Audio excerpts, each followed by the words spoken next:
Peace is not something to be found. It is something to be remembered. It is not earned through struggle or built by effort, but revealed through the quiet stillness of your inner world. Each man and woman is already equipped with the fullness of peace, but many have allowed noise to cloud it, fears to shrink it, and habits to delay its unfolding. What you persist in imagining, you bring forth. And if you are imagining restlessness, worry, regret, or comparison, those too will manifest as your world. You do not change the outer world to find peace. You withdraw your attention from the things that steal your breath, and you place it lovingly on what brings you home to yourself. There are things you must cease doing, not to earn peace but to reveal it, for peace is your inheritance. And once you stop giving power to what disturbs you, peace will not only visit, it will stay. In this message I will unfold for you 8 specific things you must stop doing to live peacefully, not someday but now. Let us begin with the understanding that your world, your life and your peace are all formed by the assumptions you no longer question. Stop what must be stopped, and you will remember who you truly are. When the mind is caught in the endless loop of overthinking, it builds illusions that seem more real than the present moment. Overthinking is not a sign of intelligence, but of misdirected imagination. It disguises itself as preparation, as problem-solving, as care. But at its core it is fear in motion. The overactive mind spins stories, rehearses conversations that never happened, replays events that cannot be changed, and forecasts disasters that rarely come true. It pulls your awareness away from now and throws it either into regret or anxiety. When you overthink, you are not living. You are merely observing the world through the lens of your doubts and insecurities. Every second of overthinking is a second lost in a reality that only exists in the mind. Imagination, when used deliberately, is a tool for creation. But when used carelessly, it becomes a weapon turned against the self. The more you overthink, the more disconnected you become from your own inner guidance. You begin to rely on mental noise rather than intuitive knowing. You analyze emotions instead of feeling them. You question your choices endlessly, fearing the outcome instead of trusting your ability to adapt and grow through whatever comes. And the tragedy is most people believe they are being responsible or wise by thinking everything through, when in truth they are feeding the very energy that makes them restless. The habit of overthinking is rooted in the illusion that you can think your way to safety. That if you just examine every detail, anticipate every problem, predict every possibility, you will avoid pain. But the soul does not move through life by prediction. It moves by alignment. Peace does not arise from knowing every answer, but from trusting the present moment and your ability to respond from within it. Overthinking interrupts this trust. It keeps you circling around the same mental patterns, never settling, never resting, always doubting, always waiting for a perfect certainty that never arrives. The mind is an incredible servant, but a terrible master. When it runs untamed, it magnifies fear, mistrust, and confusion. There is a deeper part of you that already knows what to do, how to feel, and when to move. But the voice of this deeper self is soft. It cannot compete with the loud mental chatter of overthinking. As long as you continue to give energy to every passing thought, you miss the still, clear direction that comes from silence. Overthinking scatters your focus. It divides your awareness between what if and if only, creating internal tension that reflects into your relationships, your work, your body, your decisions. You cannot be at peace when your mind is constantly arguing with what is, or obsessing over what could be. The more you overthink, the more you invite doubt to build a home within you. And wherever doubt lives, peace cannot. This pattern becomes especially dangerous when it seeps into your sense of identity. You begin to believe you are someone who always struggles to decide, someone who must evaluate every angle, someone who cannot rest unless every possible outcome is known. But that is not who you are. That is simply who you have trained your mind to be. And what has been learned can be unlearned. You were born with clarity, born with instinct, born with an inner compass that does not require mental acrobatics to function. The mind is meant to serve the heart, not replace it. When the heart speaks, the mind quiets. But when the mind shouts, the heart is ignored. Many overthink because they are afraid to feel. Thinking feels safer than feeling because it offers the illusion of control. But peace comes not from control, it comes from surrender. It comes from the willingness to feel what arises without needing to label it, judge it, or fix it. Overthinking delays healing by turning emotion into a puzzle instead of a passage. You do not need to think your way out of everything. Some things only resolve when you allow yourself to be present with them, to breathe through them, to stop resisting them with the blade of constant analysis. Even your dreams can be crushed by overthinking. You may have a vision in your heart, a desire placed there by something greater than yourself.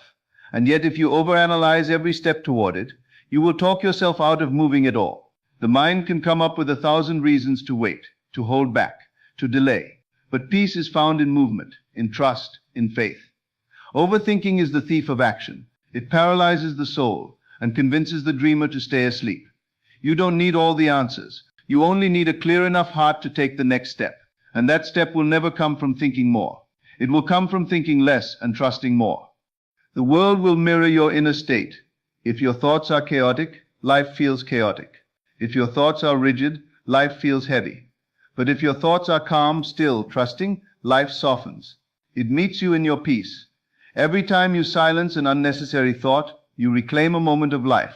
Every time you resist the urge to overthink, you return to presence. Peace lives in presence. It is not found in the future you are trying to predict or the past you are trying to fix. It is here now, waiting beneath the layers of thought you no longer need to carry. The need for validation from others is one of the most silent destroyers of inner peace.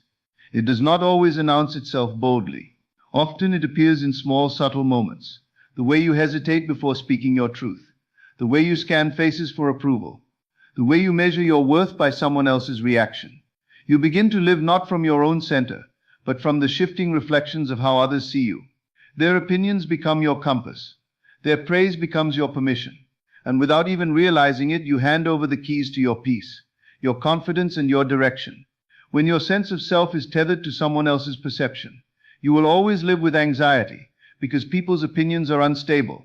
They change with moods, with misunderstandings, with their own wounds that have nothing to do with you.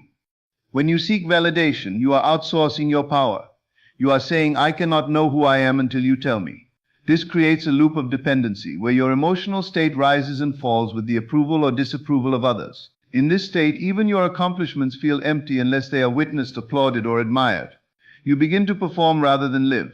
You curate your life rather than experience it. The deep joy that comes from authenticity is traded for the shallow comfort of being liked.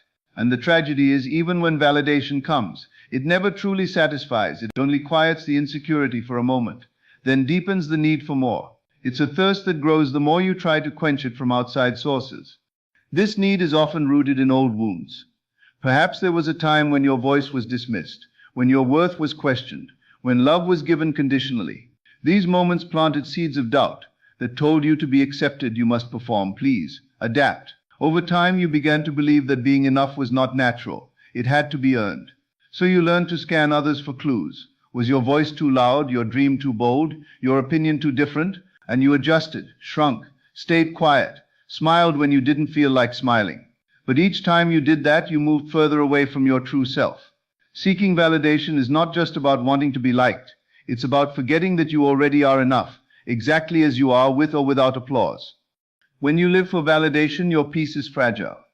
You walk through life like a mirror, reflecting everyone else's desires, never sure of your own. You begin to confuse people-pleasing with kindness and self-abandonment with love. But real love cannot bloom in the soil of inauthenticity. When you are constantly bending to fit into someone else's mold, you lose the shape of your soul. And the cost is high.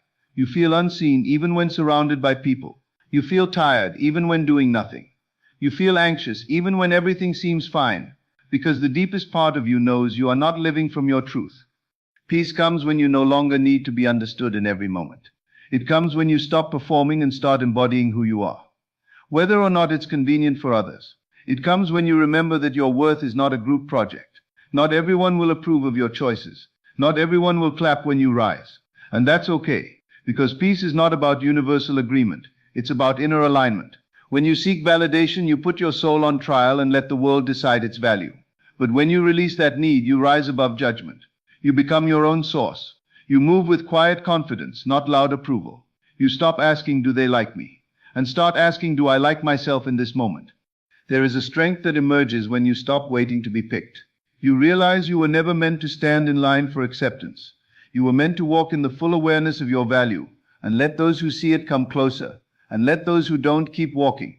The world will always have something to say. Some will love your light, others will be threatened by it. But your job is not to dim or adjust that light for comfort.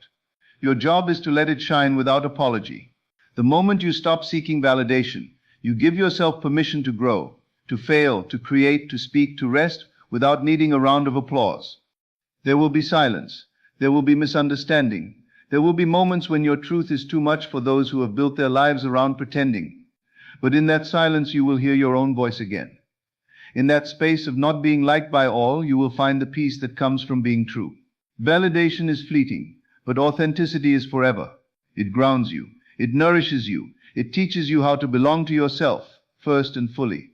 And in doing so, you create a life where peace is not a visitor, but a permanent resident. You become unshaken by noise, because you no longer need it. You have become your own echo, your own approval, your own validation. Holding on to the past is like trying to walk forward while dragging behind you a mountain made of shadows. It is one of the greatest barriers to peace, not because the past itself holds power, but because the mind continues to give it life long after it has passed. Events that have ended continue to replay like old films, and emotions that should have been felt and released are instead stored and carried. You relive the same moment through memory, hoping to understand it better, hoping to change it with thought, hoping that the weight will eventually lift on its own. But peace does not come through rethinking what was. Peace is found in allowing what was to rest.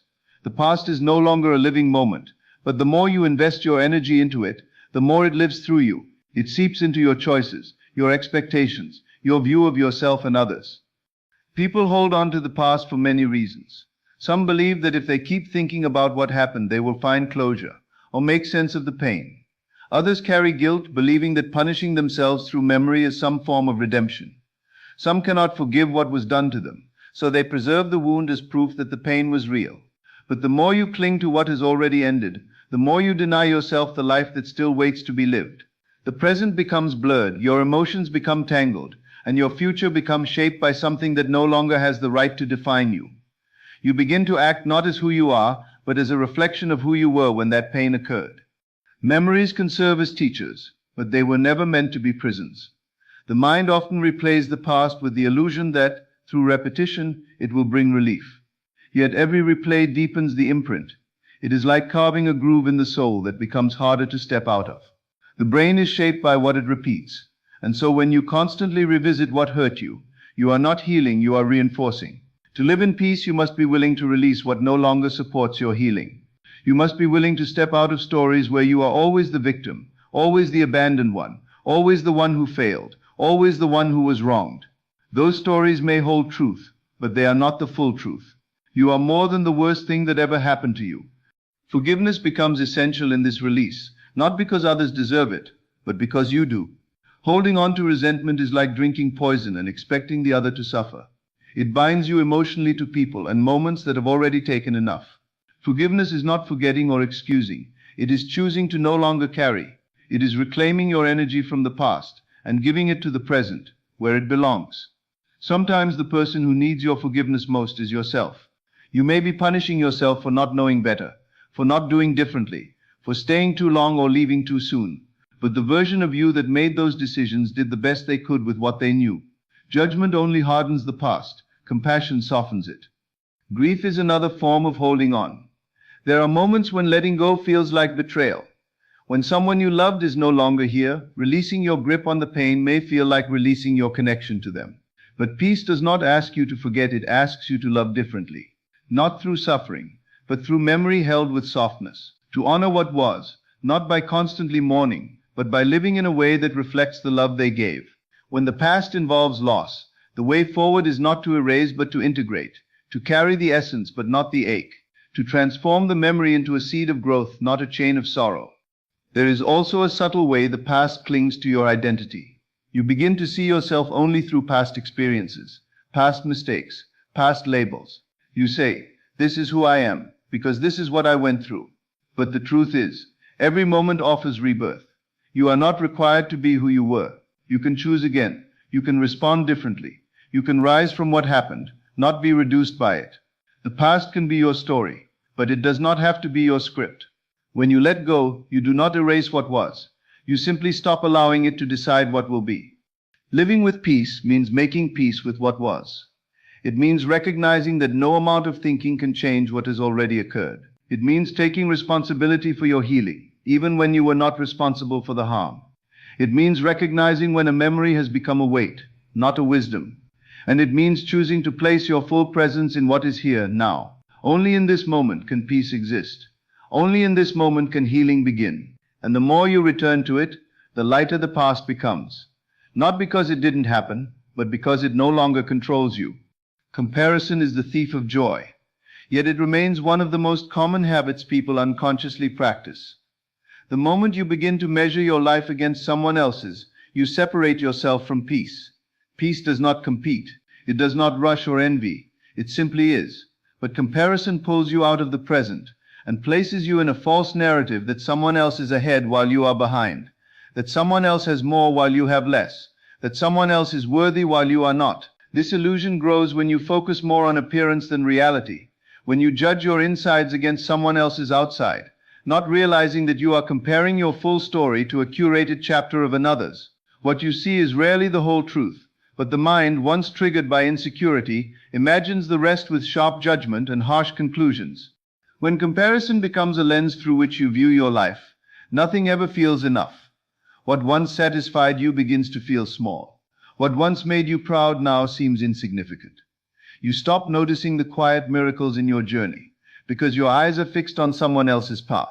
The heart grows anxious, not because you are lacking, but because you believe you should be somewhere else, someone else living a different version of your life. And yet peace can never be found in becoming someone you're not. It lives in the full embrace of who you are, where you are, and what has been entrusted to you. People often compare their timing, thinking they are late, missing out, or falling behind. They forget that life unfolds uniquely for every soul, that some things take longer not because you are failing, but because you are being prepared for a greater depth. Comparison shortens your view, making you miss the vastness of your own becoming. You might look at someone else's success and wonder why it has not come for you, not realizing that what looks like success could be a weight they are struggling to carry, or that your waiting is a sacred delay meant to grow your character. Every soul blooms in its own season, but comparison blinds you to your season and tries to force you into someone else's harvest. Social media has only intensified this tendency. It offers endless windows into other people's lives, most of which are framed in perfection, filtered in beauty, and shared in selective highlights. You scroll through moments that look effortless, while living through moments that feel heavy. Without knowing it, you start to measure your worth by likes, your progress by others' timelines, your beauty by someone else's lighting. The mind becomes noisy with comparison, and the soul becomes restless. You forget that no one shows their full story, that behind every perfect image may be a struggle, a fear or a loss they do not post. But your heart feels the sting anyway, not because others are shining, but because you've forgotten how to honor your own light. Comparison can also damage relationships. It breeds quiet resentment, makes it hard to celebrate others, and sometimes causes you to withhold love from yourself and them. When you see someone thriving, instead of feeling inspired, you feel diminished. You forget that their rise does not mean your fall, that their blessing does not mean your lack, that their light does not dim yours. You were not created to be a copy, but a unique expression of the divine, with a voice, a rhythm, a journey that is unlike anyone else's. To compare is to insult your uniqueness, to suggest that what you've been given is somehow less meaningful than what someone else holds. The roots of comparison often lie in scarcity, this belief that there is not enough love, success, attention, or beauty to go around. But peace is found in abundance thinking, in knowing that what is for you cannot be taken by anyone else, and what belongs to another cannot fulfill you. When you truly understand this, you begin to celebrate others without questioning your own path. You start to live from fullness, not fear. You recognize that your journey may not look like theirs, but it is sacred all the same. And in that recognition you find peace, not from becoming more like them, but from becoming more fully yourself. Sometimes comparison comes dressed as motivation, as if envying someone will push you to grow. But true growth is never birthed from lack. It blooms from love, from clarity, from purpose. You do not need to be more like anyone else to find your purpose. You need only to deepen your connection to your own soul. When you measure your progress by your past instead of someone else's present, you begin to see how far you've truly come. When you track your growth based on your healing, your courage, your inner strength, not just visible achievements, you begin to see that you are exactly where you are meant to be. In moments of deep comparison, ask yourself whose voice you are listening to. Often it is not your own. It may be the voice of childhood insecurity, a societal standard, a parent's unmet expectations, or a world that defines value too narrowly. But peace invites you to return to your own voice, the one that knows your worth without condition, the one that whispers that you are already enough. When you stop comparing, you come back to yourself. You start to see the beauty of your journey without distortion. You begin to appreciate your timing, your growth, your blessings, and even your challenges with new eyes. Peace flows not from being ahead of others, but from being aligned with your truth. Negative self-talk is one of the most silent yet destructive forces within the human mind. It does not shout, but it speaks often, in whispers that echo loudly in your soul. These whispers may say you're not good enough, not smart enough, not attractive enough, not strong enough, not lovable enough. And because the voice is internal, it wears the mask of truth. It sounds familiar, like your own thoughts, so you rarely question it. But this voice, left unchecked, becomes the narrator of your life, coloring your perception with doubt, fear, and shame. It influences your decisions, your relationships, your dreams, and even how you treat your own body. You start living in agreement with lies you never consented to believe. This internal dialogue is often shaped by early experiences. Words spoken over you by parents, teachers, peers, or environments that judged rather than nurtured. A single harsh comment, a moment of public embarrassment, or constant criticism can become internalized and replayed for years. The brain records emotional pain vividly, and when repeated enough it becomes a script. You may begin to say things like, "I always mess up," "no one cares about me," or "I can't do anything right," not realizing that these statements are not reflections of who you are, but of who you've been told you are. These beliefs form mental barriers that limit your growth, your peace, and your potential. Negative self-talk not only damages your mental health, it corrodes your spirit. It creates internal friction, a kind of quiet war that rages beneath even your best days. You might smile outwardly, perform well, support others, and still feel unworthy because the inner voice is whispering the opposite. This voice questions your worth even in moments of joy. It downplays your accomplishments. It turns risks into dangers and opportunities into threats. When self-talk is negative, it becomes nearly impossible to feel truly present. You're always defending yourself from a part of yourself. It's exhausting, demoralizing, and often invisible to others, making it even more isolating. People often misunderstand the power of their words, especially the ones they speak internally. Thoughts repeated become beliefs, and beliefs create habits, and habits form identity. If you constantly call yourself stupid when you make a mistake, your mind will begin to associate errors with personal failure. If you tell yourself you're unlovable after a heartbreak, you may stop opening your heart. This kind of dialogue trains your nervous system to expect rejection, prepares your heart for disappointment, and teaches your mind to see danger where there is none. Over time, this becomes your emotional baseline. You live on edge, braced for failure, guarded against love, skeptical of joy. There's a deep transformative shift that happens when you begin to speak to yourself with the same gentleness you offer to a hurting friend. It does not mean pretending everything is perfect or denying your flaws. It means seeing those flaws with compassion rather than cruelty. It means saying, "I made a mistake, but I'm learning," instead of "I'm such a failure." It means acknowledging your pain without letting it define you. It means choosing to rewrite the script that plays on a loop in your mind, one phrase at a time. Words carry energy. They plant seeds, and what you speak to yourself will either grow thorns or flowers in your soul. The relationship you have with yourself is the foundation of every other relationship in your life. If you constantly criticize yourself, you may either become overly sensitive to others' opinions or completely numb to affection. You may struggle with boundaries, feel undeserving of kindness, or overcompensate to prove your worth. These patterns do not begin in other people, they begin in your own thoughts. Changing them requires more than positive affirmations. It requires conscious awareness, a willingness to notice when you're being harsh, and the courage to choose a gentler response. It's not weakness to speak kindly to yourself. It's one of the highest forms of self-respect. Negative self-talk also affects your body. The mind and body are deeply interconnected, and what you think about yourself influences how you carry yourself, how you breathe, how you sleep, even how you digest food. Stress from self-criticism releases cortisol, weakens your immune system, and drains your energy. You may begin to hold tension in your shoulders, clench your jaw, develop headaches, or suffer fatigue, not because of external circumstances, but because of the constant internal pressure. The body remembers what the mind repeats, and eventually it begins to reflect what you believe. Healing begins when the mind and body are spoken to with truth and kindness. Your self-talk shapes your vision for life. If you tell yourself you're not capable, you will resist opportunities. If you convince yourself you don't deserve love, you will sabotage relationships. If you declare that your voice doesn't matter, you will silence yourself in moments that could change your life. These aren't just thoughts. They are choices that shape your reality. To find peace, you must stop being your own enemy. You must stop entertaining thoughts that tear you down, that question your value, that label you with shame. It takes awareness, it takes repetition, and it takes grace. But the reward is freedom from the invisible prison of your own mind. Trying to control everything is an illusion rooted in fear, and it is one of the greatest enemies of inner peace. The need to control often comes from a desire to avoid pain, uncertainty, or disappointment. It stems from the mistaken belief that if you manage every detail, predict every outcome, and anticipate every possibility, you can avoid chaos or suffering. But life by its very nature is not meant to be controlled. It unfolds in its own rhythm, with its own intelligence, often in ways that the human mind cannot comprehend.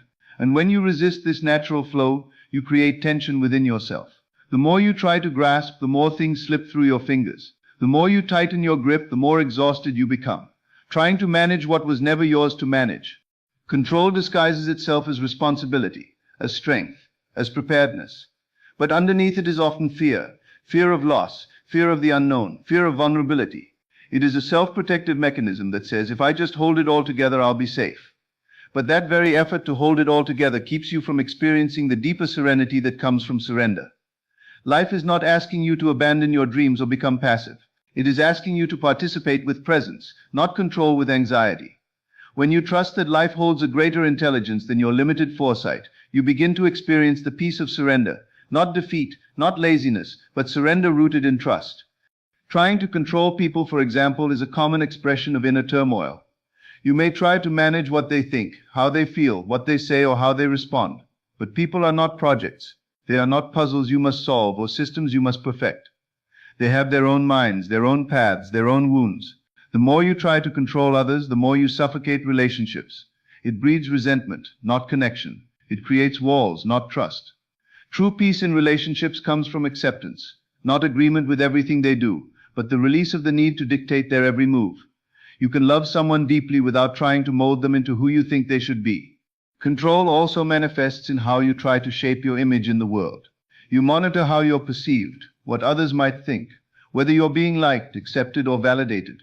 This mental surveillance is exhausting, and it pulls you away from authenticity. When you are always performing a version of yourself that feels acceptable, you rob yourself of the freedom to simply be. Peace cannot exist in performance. It lives in truth, in being okay with being misunderstood, in letting go of the need to constantly explain yourself or prove your worth. The moment you stop needing everyone's approval is the moment you begin to feel lightness in your soul. The future is another domain where control often takes root. You may find yourself overthinking every step, trying to plan life down to the minute, fearing what may or may not happen. This kind of mental living in the what-ifs becomes a trap. It pulls you away from the present and locks you in imagined outcomes that may never occur. The mind starts to create problems that don't exist yet, and you begin to feel anxiety over scenarios that are only in your imagination. You can prepare, you can be wise, but you cannot predict everything. Life may take unexpected turns, but peace lives in the ability to respond, not to preempt. It's found in resilience, not rigidity. There's also a spiritual cost to control. When you try to govern every area of your life, you leave little room for the divine to move. You stop listening, stop being still, stop receiving. Control says, I must do it all. Faith says, I trust the unfolding. When you try to force outcomes, you limit what's possible. Sometimes the path to peace is allowing what is beyond your understanding to reveal itself in its own timing. You are not meant to carry the weight of every outcome, every decision, every responsibility alone. There is a greater wisdom at work in the universe, one that sees what you cannot see, knows what you do not know, and holds what you cannot carry.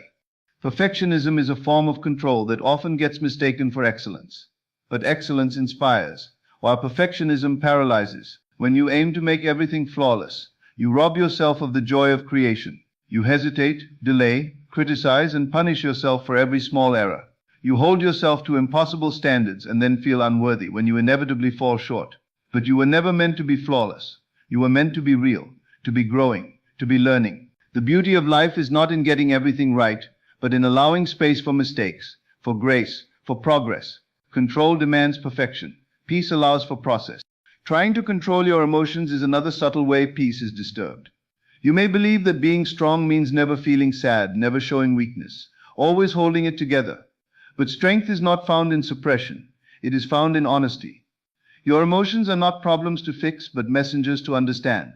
When you allow yourself to feel without judgment, you give those feelings permission to pass through you, rather than get stuck within you. Controlling your emotions may give you temporary composure, but only at the cost of long-term peace. Expression is healing. Feeling is freedom. It's not the presence of emotion that robs peace, but the refusal to feel it. Peace is not found in micromanaging life. It is found in aligning with it. When you release the constant need to manipulate outcomes, control others, perfect yourself, or predict the future, you open the door to a deeper kind of living. It's a life where your nervous system can rest, where your mind can breathe, where your heart can simply be. Holding on to past pain is like drinking poison and hoping it will heal you. It never does. It settles deep within, festering in quiet places of the heart, affecting your present without your awareness. Pain from the past can become so familiar that you begin to confuse it with identity. You say, "This is just who I am now," not realizing that what you're really doing is carrying wounds that were meant to be acknowledged, honored, and then released. Instead, you tuck them away, build your life around them, and use them to filter every experience, relationship, and opportunity. Peace does not exist where the heart is still tethered to yesterday's storms. The soul craves freedom, but freedom cannot come while you are still kneeling at the grave of what hurt you. The mind, in its attempt to protect you, replays painful memories to help you avoid future harm. It reminds you of betrayal so you don't trust again. It echoes words of rejection so you don't risk vulnerability. It plays scenes of humiliation to keep you from stepping out.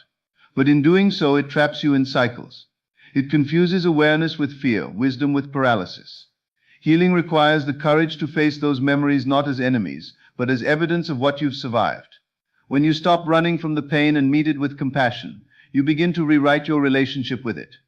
The memory may remain, but the hold it has over you begins to dissolve.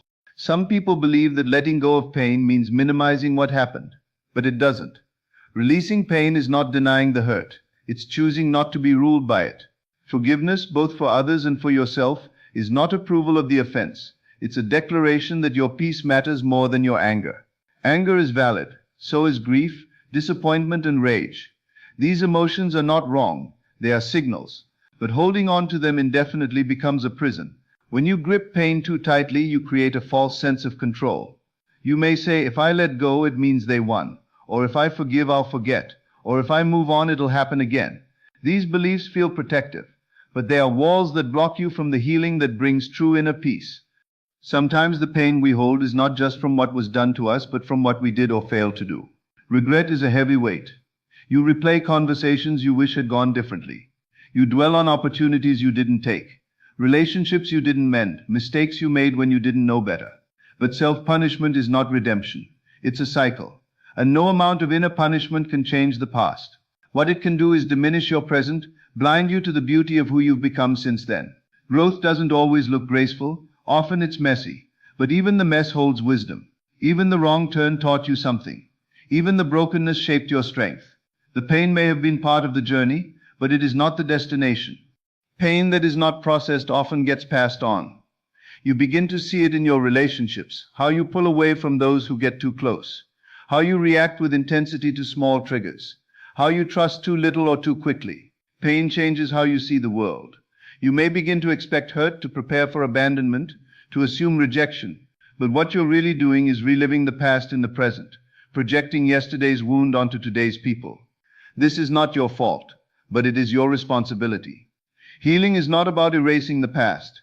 It's about reclaiming your power from it. You may not be able to rewrite what happened, but you can decide how it shapes you moving forward. Some wounds are generational. You may be carrying pain that didn't start with you. Patterns of silence, trauma, abandonment, shame that were passed down like invisible inheritance. You may be the first in your family to say, "This stops with me." And that is no small task. It takes strength to face pain that has become normalized. It takes clarity to recognize what you've been conditioned to accept. But peace is a birthright, not a reward. You don't have to earn it by suffering longer. You simply have to be willing to stop carrying what no longer belongs to you. You don't have to keep replaying the story of your wound. You get to tell a new story, one where the pain taught you, but it did not define you.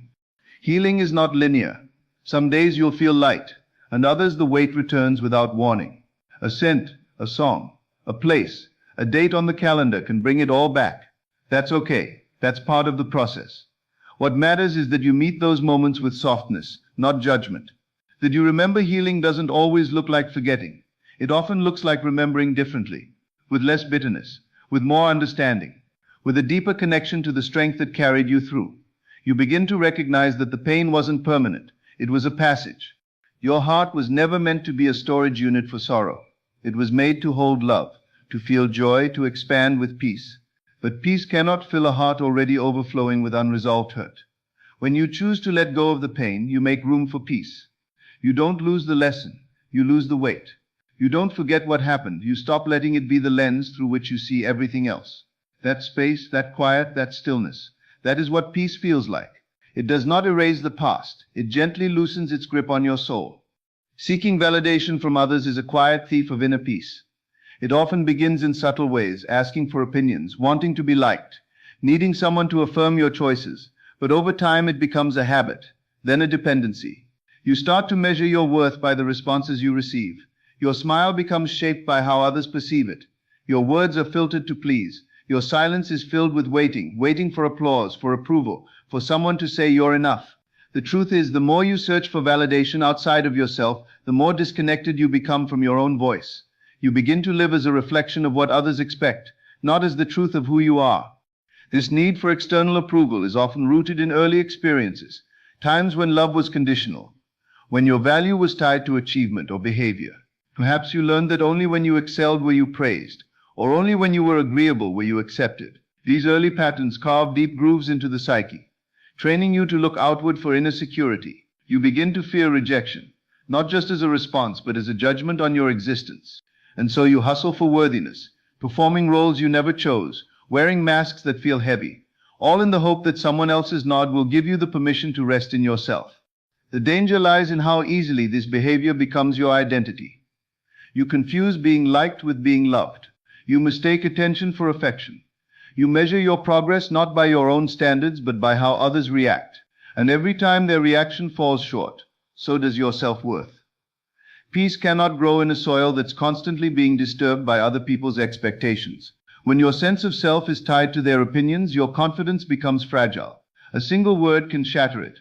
A silence can unravel it. A comparison can erase it. You live in a constant state of emotional surveillance, scanning faces, voices, likes, and follows for clues that you're acceptable. This pattern of needing validation drains your creative power. You begin to shape your life not around purpose, but around approval. Decisions become delays because you're waiting to make sure they'll be well received. Dreams are filtered through the lens of will this impress them, instead of does this align with me. You abandon your instincts, ignore your inner guidance, silence your own wisdom. The cost is not only your peace, it is your authenticity. And without authenticity, there is no true fulfillment. There is only the illusion of happiness, a performance of contentment that never reaches the soul. Relationships become strained when you rely on them for validation. You may cling too tightly, fear being alone, tolerate disrespect, or become overly sensitive to critique. You place others in the position of emotional gatekeepers, giving them the power to determine how you feel about yourself. This not only creates imbalance, it creates resentment. No one is meant to carry the weight of your worthiness. And when they inevitably fall short, you feel betrayed, not realizing you handed them a role they were never meant to fill. True connection flourishes when you bring your full self, not your pleasing self, not your perfect self, but your honest self. And that honesty is impossible when you're constantly editing who you are to earn someone else's affirmation. The culture around us often feeds this need for validation. Social media especially turns life into a stage where every post invites judgment, every image becomes a performance. The algorithms reward visibility, not vulnerability. And so you begin to curate instead of connect. You measure moments by how shareable they are, how many likes they get, how many comments they inspire. But this kind of visibility is not intimacy. It is not belonging. It is often a simulation of connection that leaves you feeling more isolated than ever. You can be admired by thousands and still feel unseen, still feel unknown, because no one has witnessed the real you, only the version you've created for approval. When you seek validation, you place your peace in someone else's hands. You allow their mood, their opinion, their acceptance or rejection to become the weather of your soul. One compliment can lift you, One criticism can crush you. You become reactive, not grounded. Your confidence rises and falls like a tide, dictated by forces beyond your control. But your value is not a democracy. It does not increase with applause or decrease with silence. It is inherent, immutable, constant. Learning to believe this is the path to peace. It requires turning inward, listening deeply, becoming still enough to hear the quiet voice within, the one that has always known your worth. Letting go of the need for validation is not about becoming indifferent or arrogant. It's about reclaiming your self-authority. It's about knowing that your worth does not depend on being chosen, noticed, praised, or preferred. It is choosing to stand firmly in your truth, even when it's misunderstood. It's speaking from your heart, even when your voice trembles. It's showing up as yourself, not because you know it will be accepted, but because you know it is real. That kind of living creates a foundation for peace, so deep that no rejection can shake it, no judgment can uproot it, no silence can diminish it. Peace comes when you no longer beg for someone to see your light, because you've already seen it yourself. When you no longer shrink to be palatable, when you no longer chase after recognition, when you no longer lose sleep over someone else's indifference. That is not arrogance, it is liberation. It is the gentle, quiet confidence of a soul that knows it is already whole. Peace does not arrive in a thunderclap or through dramatic transformation. It comes softly, steadily, when you choose day by day, moment by moment, to release what was never yours to carry. When you stop chasing validation, when you put down the weight of old pain, when you surrender the illusion of control, when you turn your gaze inward instead of outward, you create space within yourself for stillness to grow. A peaceful life is not the absence of challenges, but the presence of clarity. It is the decision to protect your energy, to let go with grace, to walk away from what unsettles your soul, and to return home to the quiet wisdom that has always lived within you. In letting go of what disturbs your spirit, you open the door to the sacred, unshakable truth. You were born to live in peace, not perform for it. Now we can say the same thing over and over, and finally, at one little moment, people grasp it. They understand it. So I can tell you night after night that all things exist in the human imagination. And I can tell you that man is all imagination, and God is man, and exist in us and we in him. That the eternal body of man is the imagination, and that is God himself. That is the divine body we call Jesus Christ in Scripture. And because of previous training, we may question that or hesitate to, well, take it seriously. Tonight I hope I can show you through stories how true this is. You may never really lose yourself to the extent that I wish you would, but nevertheless, I'll tell you. Last Saturday, a friend of mine in from New York, she came in during the week and she was here on Friday. And I invited her to dinner on Saturday with a few other friends of hers out here. She called during the day and asked if she could come early. Could she come at 4 instead of 5 when I invited them? That she had things to tell me, and they would not understand it, and she would feel ill at ease in the presence of others in discussing these things. Now let me go back a little while with this lady. I met her here in this city 20-odd years ago. She was a beautiful young woman, about 30, a model. She had bought a little home for her parents and she was paying off the mortgage. And she said to me then, this is now 20-odd years ago, I've always dreamed of going to Paris. And I really don't have the money. I have enough in the bank to go tourist and live for just 1 week in a modest way. Go to some small little hotel or maybe some little rooming place. And only for a week. I couldn't afford beyond that. And even that seems stupid now, when I think that I'm still paying off on the house. I said, you're asking the wrong person for advice, because I'm not a rational person when it comes to the world. To me, I do not go along with the reasoning mind. I am talking of an entirely different principle. I am speaking of imagination, and imagination to me is Jesus Christ. And Jesus Christ to me is God. And there is nothing but God, and all things are possible to God. So if you want me to give you a reason for going or not going, do not ask me. You want to go, and you have just enough for a quick one. 1 week in Paris, maximum. Go tourist and live modestly and come back.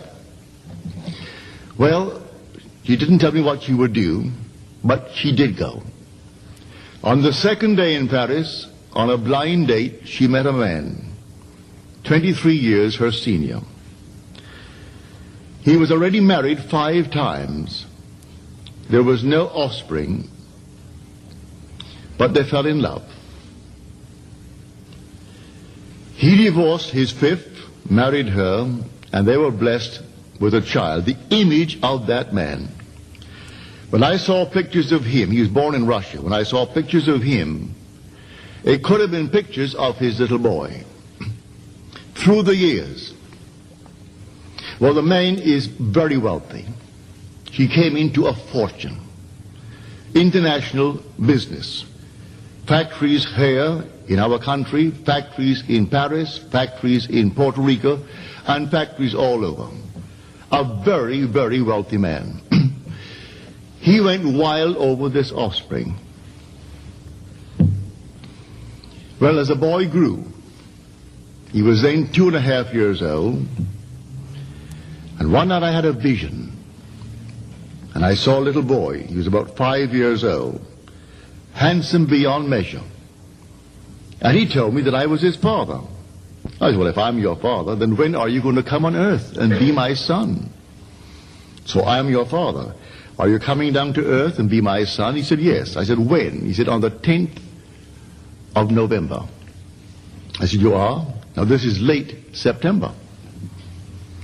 So I said to my wife the next morning, I said, darling, you know you're going to have a baby on the 10th of November. She said, I really believe all that you teach, but after all, this is ridiculous. I'm not even pregnant. This is late September. I'm going to have a son on the 10th of November. She said, no, that is out. I said, all right, that's what he told me anyway. That night in New York City at my lecture, this lady appeared.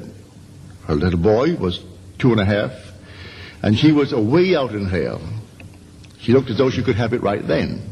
So I said to her, when do you expect your son? She said, no son.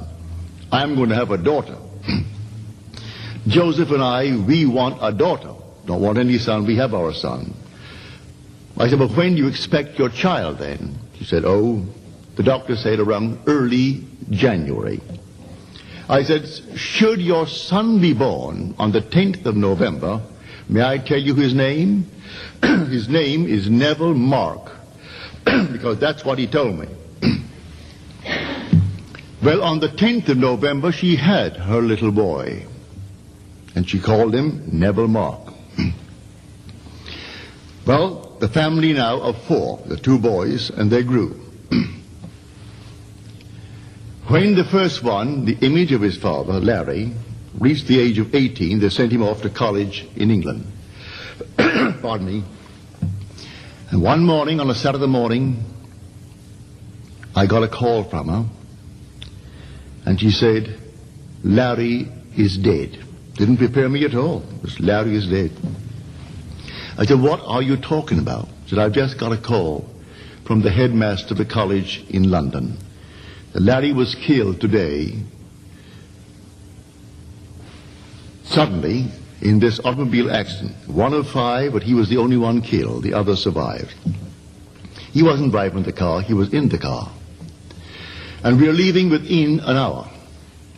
Joseph and Neville and myself were leaving in the hour to go to London.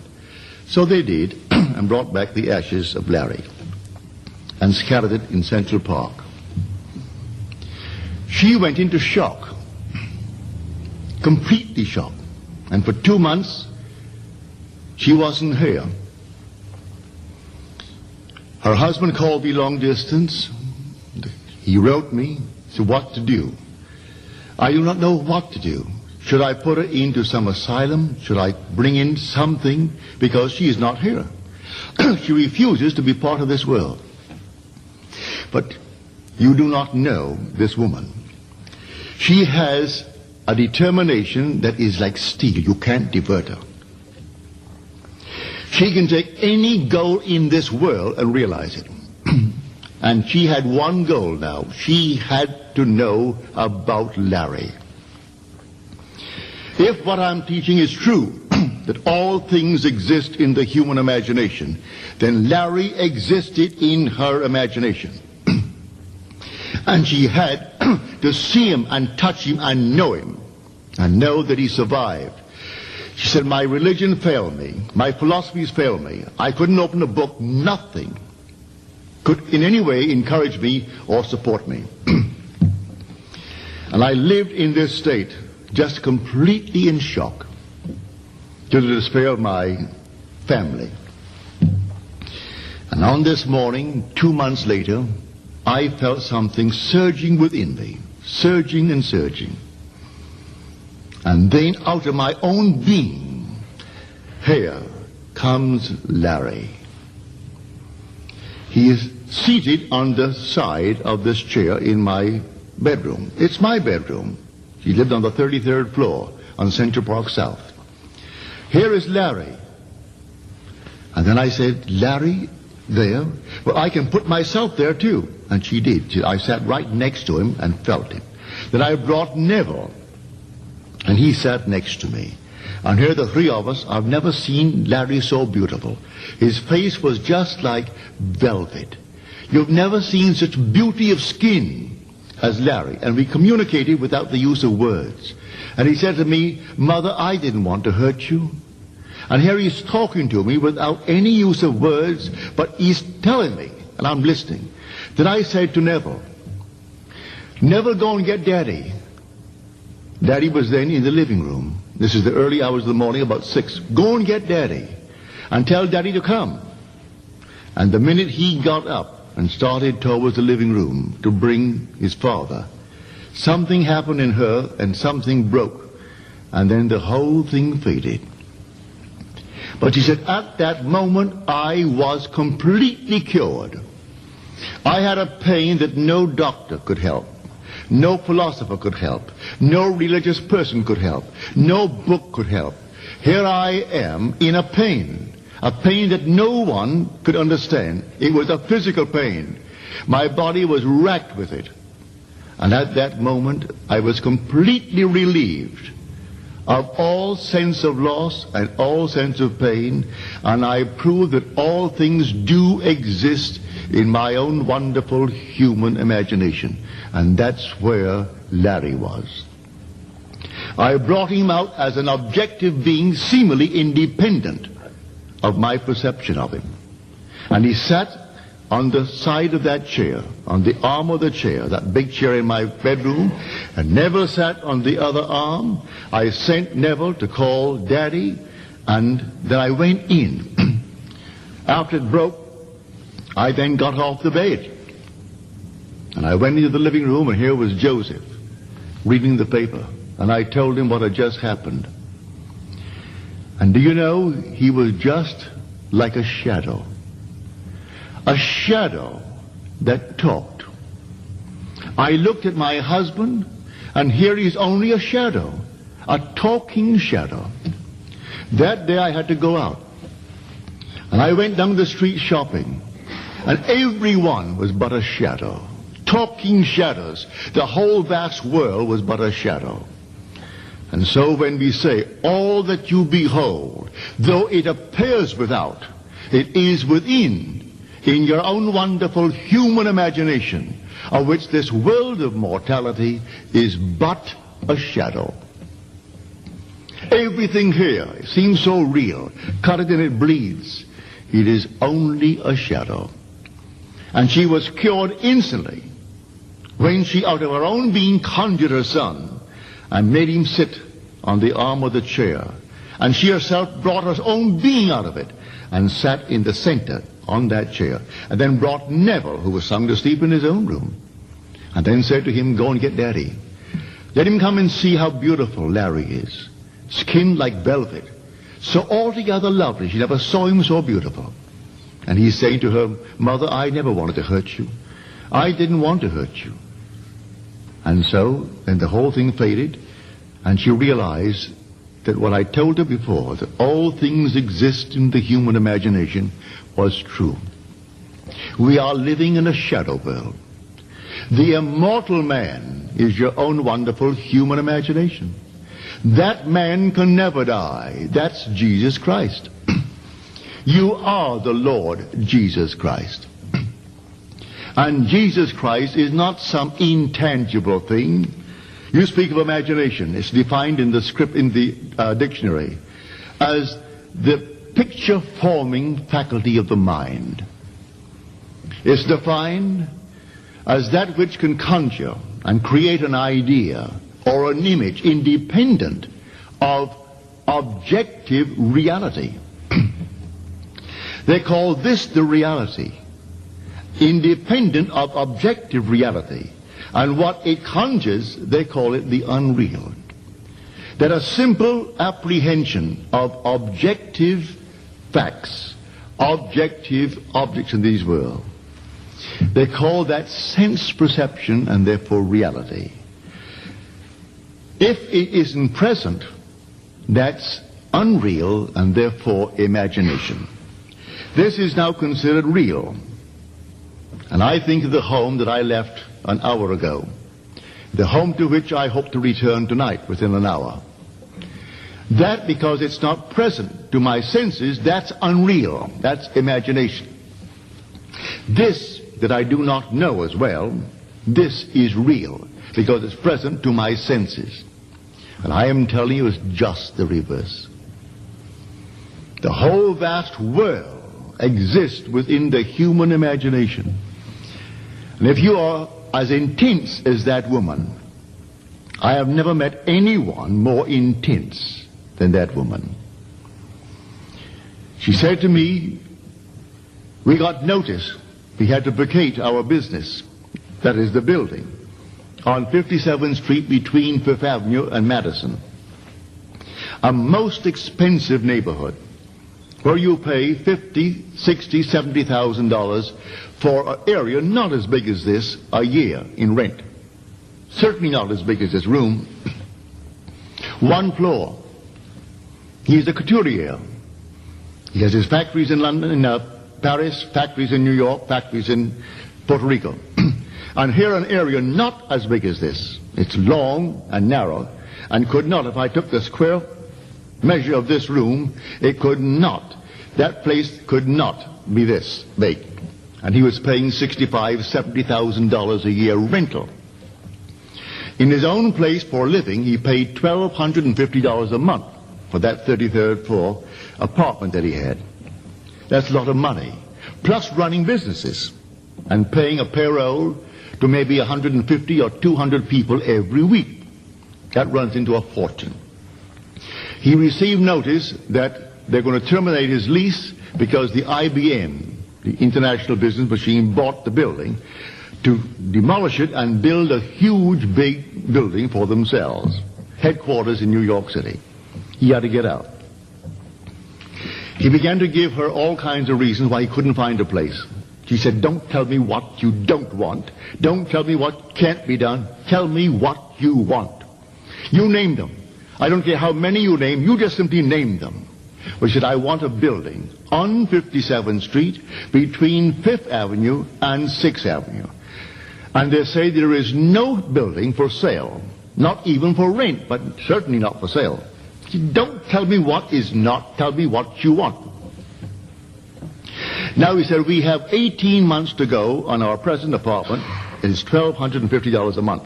I would like to move and reduce our rent. All right. But who is going to pay $1,250 and take over my lease? Don't tell me who is going to do it. Tell me what you want.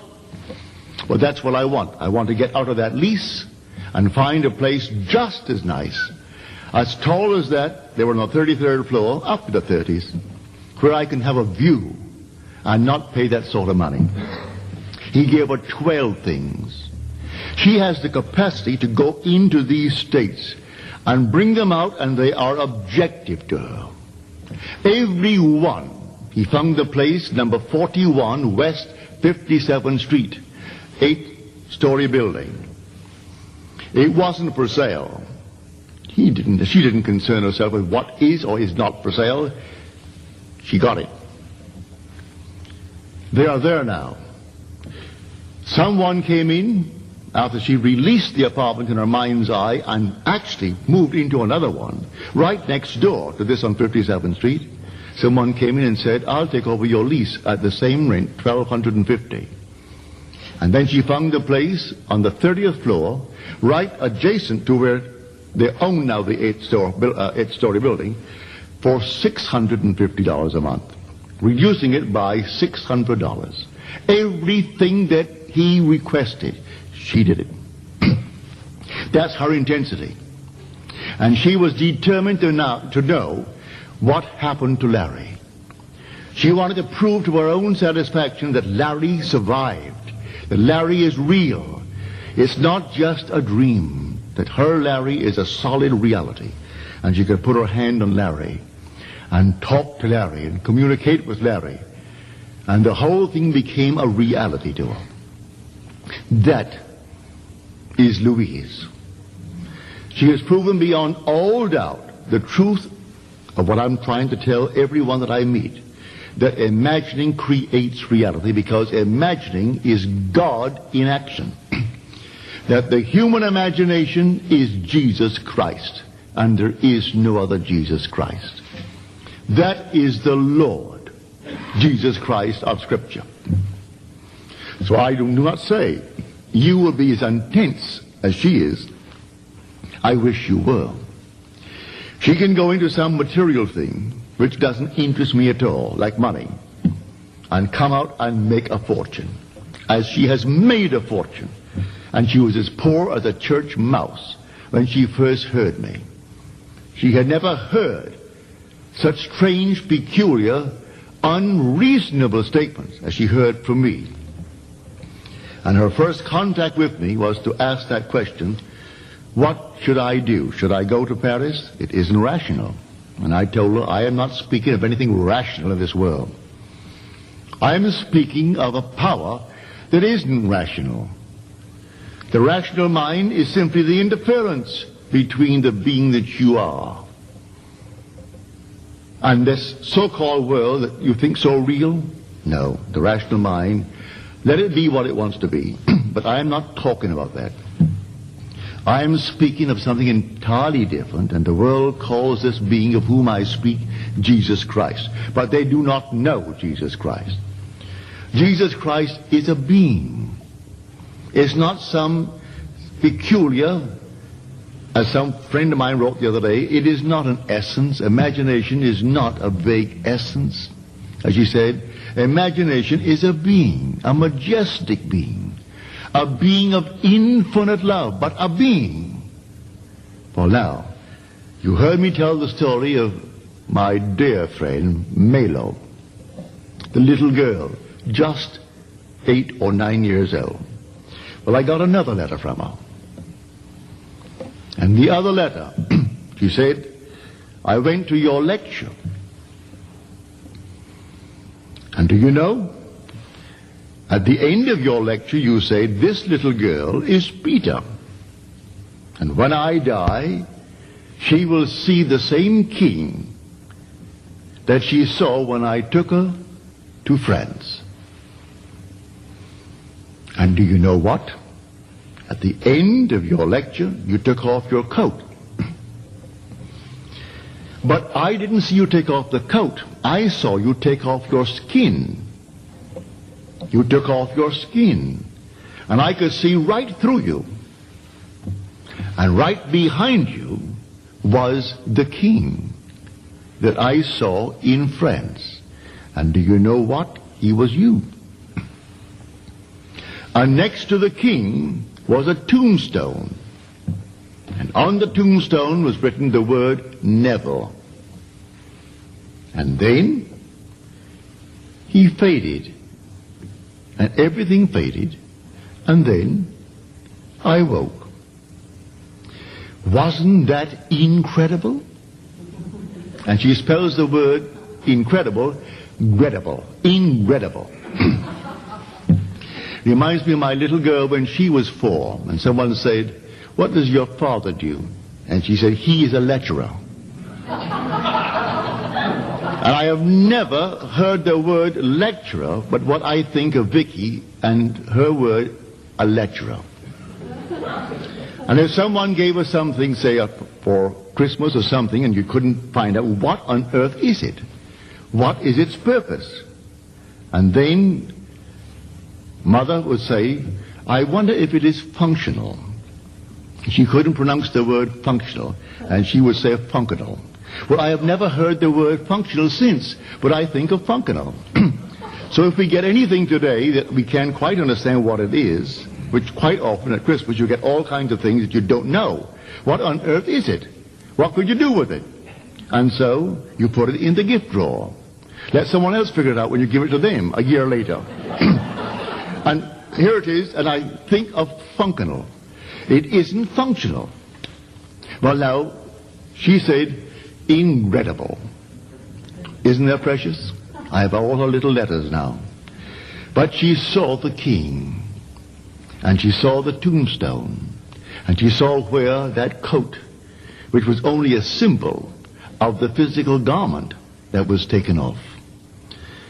And here's the garment taken off and buried in that tombstone, and on earth it was called Neville. But beyond she saw the king. "Behold your king." And she said, "And it was you." And then it faded. Wasn't that incredible? So I tell you, you are an infinite being, an immortal being. You didn't begin in your mother's womb, and you do not end in the grave. You are forever and forever and forever.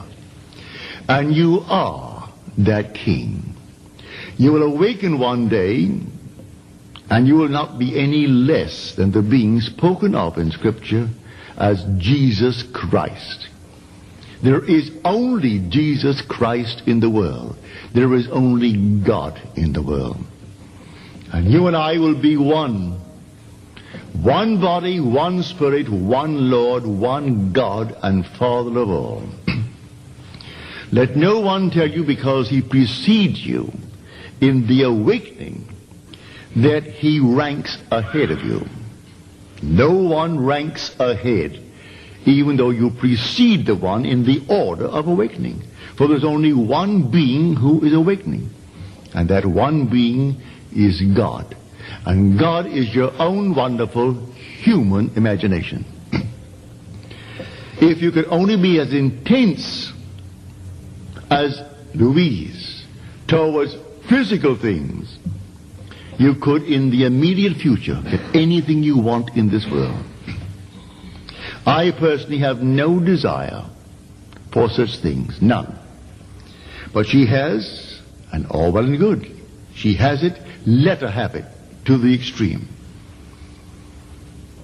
She came in, she insisted 4 years ago on giving me a certain picture because I, just to compliment her, passed an opinion about this painting that she had made, a copy of a great picture. It wasn't a great picture, the original was. And she offered it to me, and I said, "No, I will not take it. I'm going to California. I'm certainly not going to take that frame that big and take it back to California." Do you know, a friend of mine, he's here tonight. He went on a business trip to New York, and she persuaded him to bring it, and he brought it to me. I hung it for about 2 years, and I couldn't stand it any longer. So I took it and buried it in the little closet. And she came and said, "Where is the picture?" I said, "Well, I had it up for 2 years, and then I got a little bit disturbed. I want to change the room." And so it was, "Where is it?" I said, "Well, here it is." Luckily, I hadn't given it away. And so she said, I'll take it. All right, you take it. And she did. She took the picture, and she's going to take it right back to New York City again. That's the intensity of the woman. Money is an important thing with her. Everything she makes important. But when it came to this, the loss of her son, and she went into shock. She didn't find comfort in religion. She couldn't find comfort in books. She couldn't find comfort in anything. Everything went through the window. But she was determined to prove that her Larry survived.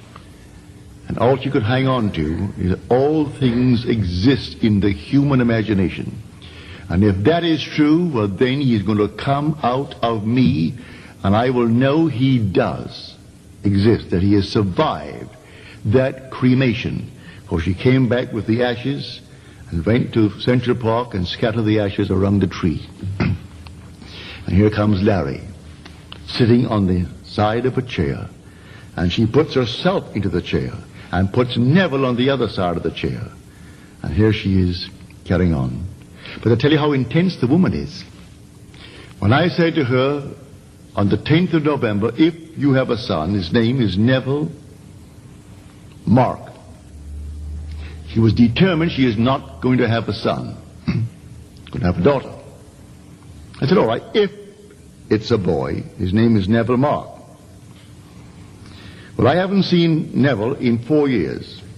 Last time I saw him, he came down and spent 3 weeks with us in Barbados. And he was a handsome, handsome lad. Long hair down below his shoulder. But unusually pretty. She tells me now he's about 6 feet. Even more stunning. He's just had his 18th birthday. He does all the cooking for them. Now, they don't need any help because they have all the money in the world. He does all the cooking. He does all the washing, all the ironing, all the sewing.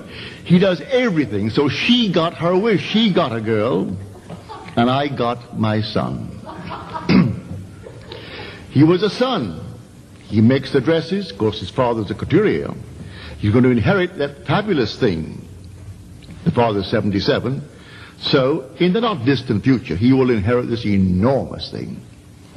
But he loves sewing, and he loves ironing the clothes. He likes all these things. He's out going to school to study designing and making of clothes and all these things.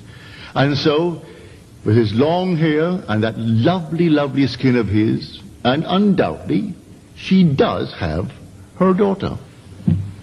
And I have in him my son. So see, we both got it. And she said to me, do you remember anything in the past concerning Neville? Because you saw him before I did.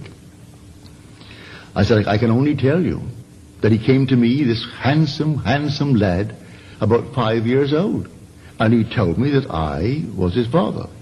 Well, you know, Louise, I have never known you physically. Therefore, physically, I am certainly not his father. But throughout infinity, these cross currents, who knows the relationship in all these things through eternity? He called me his father. At the moment, I wondered, well, when are you going to come? Because I knew this was a vision. And I knew he was not my son in this world. I knew my little girl, Vicky, when she came to me at the age of 4 or 5. And she too called me daddy. And I said, if you are my daughter, if I'm your daddy, then what is your name? And she said, Victoria. And Simpson danced away. So when she was born, I called her Victoria. She has no middle name. She didn't give me a middle name. She said, my name is Victoria. So I called her Victoria. Now she's known to all as Vicky. But she has no middle name. I saw her so vividly when she appeared to me when she was my wife was then about 5 months pregnant. And I said to her, we're going to have a little girl. And her name is Victoria. Well, she came into the world, and she looked just unlike the little girl I saw. But at 4, she grew into that child. Because when she was born, she looked just like Gandhi. Not a hair on her head, bad ears, just like a little offspring of Gandhi. At the age of 4, a mass of curls. She was the image of the child I saw when she appeared to me in vision, say, about 4 or 5 years of age. And this lad, when he was 4 or 5, was just like it. This handsome, beautiful lad. And today they say he's just, well, a raving beauty. 6 feet tall, 18 years old, with his long hair. And he makes his dresses, does all the ironing, he sews, he does everything. And so Louise, at determination, it didn't come in a physical form as a daughter, but it came in spirit as a daughter.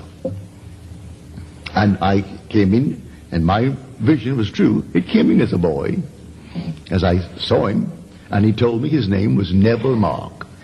And so he is named Neville Mark. Goes by the name of Neville. So I'm telling you of the power within you. And that power is your own wonderful human imagination. And that is the only God in the world. There is no other God. That is the Jesus Christ of Scripture. So tonight, take it seriously. If you really have an objective in this world, and you're waiting for something to happen on the outside to make it so, forget it. Do it in your own wonderful human imagination. Actually bring it into being in your own imagination. Conjure a scene which would imply the fulfillment of that dream. And lose yourself in the act as you contemplate it. And completely lose yourself in that state. If you're completely absorbed in it, you would objectify it and you would see it seemingly independent of your perception of it. But even if you do not have that intensity, if you lose yourself in it and feel it to be true, the imaginal act, then drop it in a way you do not know. It will become true. It will objectify itself on the screen of space. And what the world calls reality, which is really only a shadow world, as she so clearly described it. Here was her husband reading the morning paper, and he was a shadow talking. She goes out the street, the shop, and everyone she passes is a shadow talking. All talking shadows. And it lasted for 24 hours. And then the whole thing returned to what the world calls a normal world. But in that interval, at that very moment, she was cured. And the pain left her, the sense of loss left her, and not once since that moment has it ever returned. No sense of loss, no pain, and she's now the same powerful woman she was prior to that horrible accident that took him out of her life. It took him, and she discovered the truth that she had been applying towards things. And now she knows it is true in the deepest sense of the word, that all things exist in the human imagination, and that all that you behold, though it appears without, it is within, in your own wonderful human imagination, of which this world of mortality is but a shadow. And all this objective reality is solely produced through imagining. I don't care what it is. This room here, it first was imagined. The clothes you're wearing, that was all imagined. Imagining preceded the thing that you now call real in the world. But man does not know it, and his memory is so short, he forgets the imaginal act, and then the harvest, which one day he will reap. And when he's confronted with the harvest, he can't relate it to anything he ever did that could produce it. And yet everything that comes into his world, he did it. But he doesn't remember. His memory is faulty. One day he will awaken. And when he awakens, he is the King of Kings. He is the Lord of Lords. He is the Lord Jesus Christ. He is Jehovah. And here is this little girl, Malo. And her mother said to her, when I told the story, that she is Peter. And again she went home and she told. And the little child, quite innocently and matter-of-factly, accepted it quite normally, and then said to her mother, "It's an errand. I came to do an errand." I came to see God. That's the purpose of her being in the world, just to see God. It is an errand. I came to do an errand. I came to see God. Now here is a little girl, 9 years old now. She is completely qualified now for apostleship. For that's the indispensable prerequisite that Paul lays down for being an apostle. And he asked the question in the 9th chapter of 1 Corinthians. He said, am I not free? Am I not an apostle? Have I not seen Jesus, our Lord? He confessed he didn't see him after the flesh, but he saw him in spirit. And he insisted the one indispensable qualification for apostleship is to have seen the risen Lord. And so she has seen the risen Lord. She's qualified for apostleship. I will one day take that lovely child and embrace her, and she and I will fuse, and we'll become one body, one spirit, one Lord, one God and Father of all. And then I will send her as I was sent, and send her into the world only to tell the eternal story. That's all that you're sent to do. You aren't sent to tell anything else, just the eternal story. This is a story that is taking place forever and forever. It's a command to be done absolutely and continuously, without reference to duration, without reference to position in time. It's a command to be done not only once, but that once is continuously done. Thy will must be being done. It's the imperative passive mood. That's how it's written. And here is a play written in the imperative passive mood, to be done absolutely and continuously, without reference to any position in time, without reference to duration. And so she too will be sent. And that I do know. And she will simply tell her own experiences as she awakens as the same being, because you awaken only as the Lord Jesus Christ. She saw the tomb. The tomb was when the coat was taken off. And the coat she saw was my skin. And that's where the coat is buried. Let them fight over the coat.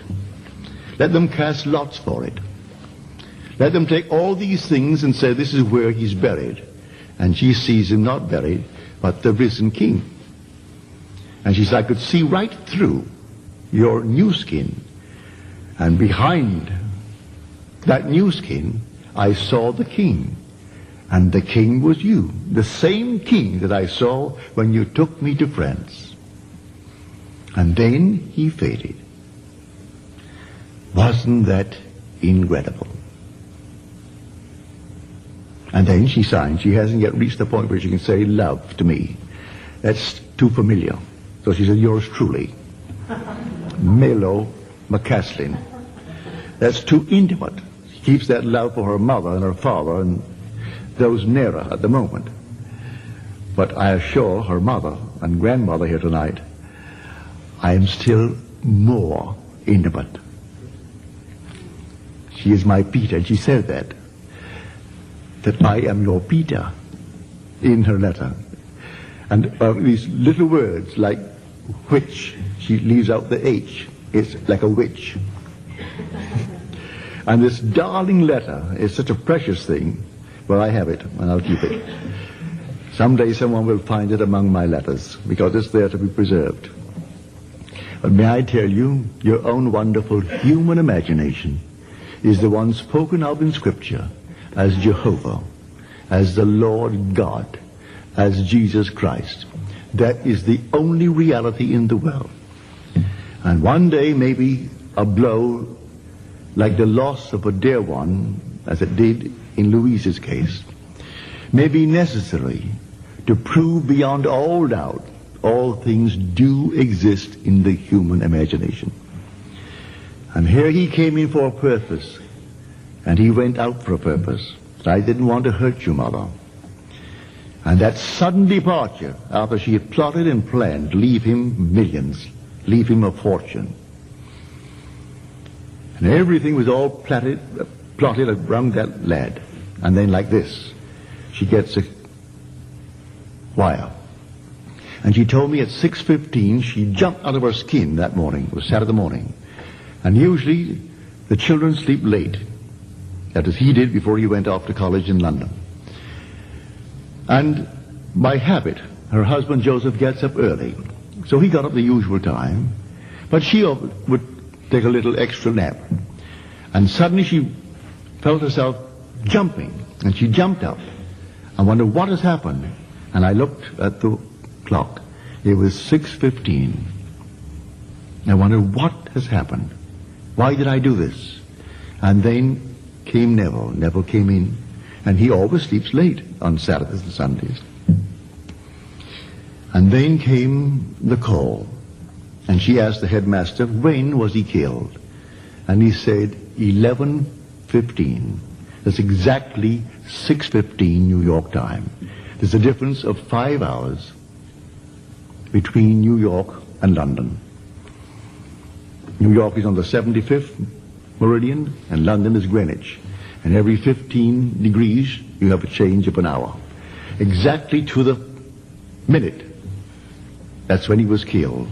11:15 London time, 6:15 New York time. And she woke with a jolt and wondered what on earth has happened. And when she heard London calling, she thought it was Larry. And when she heard this voice, and it was not Larry's voice, she asked automatically, what has happened to Larry? And then he said, I'm sorry to tell you, Mrs. Burleigh, but Larry is dead. And that's the story. And you wonder what happened when everything seemingly to live for, he brought to her this intense story that everything is within her. Now start using it lovingly, because in you anyway, and do not use it unlovingly. You can have anything in this world that you want, but do it with the same intensity, but do it lovingly. For God is not only your own wonderful human imagination, God is infinite love. And your imagination is not some vague essence. It is a being, a majestic being that can be seen. And when you see, you will see the King of Kings and the Lord of Lords. And one day you too will take off the coat. And others will not see it, but anyone with incurrent eyes will see it. And they will see that you took off your body. You took off the skin. And through that transparent body which you now wear is the King of Kings and the Lord of Lords.